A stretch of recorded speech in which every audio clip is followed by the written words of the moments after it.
Since you mentioned that, it just triggers a thought for me and that I've thought of so many times, that when somebody chooses to leave this life through suicide, we know that they're going through a tremendous amount of pain. Obviously, they're feeling grief, they're feeling all of these emotions.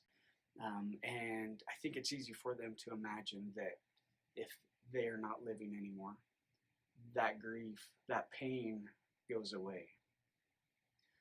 But I'm a strong believer that it doesn't go away. It really just gets transferred.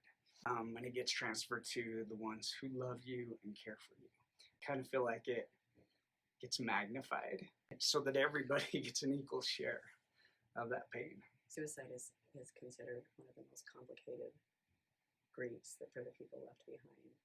I think some of the misconceptions is that it was a selfish act, and it is not a selfish act.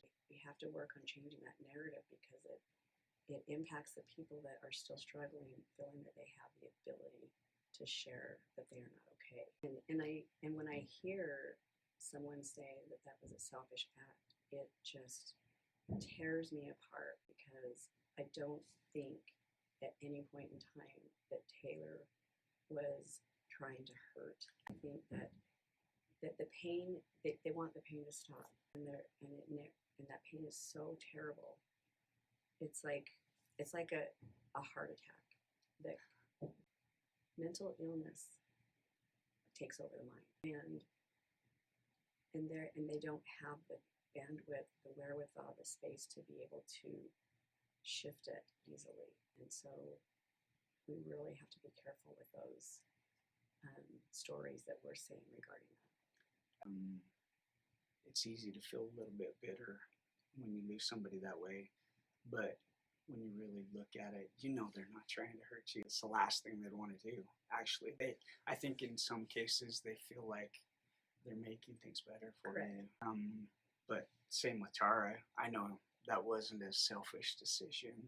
It wasn't meant to hurt anybody. She was in such a depth of pain, right? That she didn't know any other way. And if you can have compassion for that, again, we open up the space for others to be able to share with us so that we can help them navigate that. That if somebody is feeling that way, I would want them to feel like they could talk to me, that they can share their deepest, darkest feelings and not get any judgment right. or scorn from me for doing so.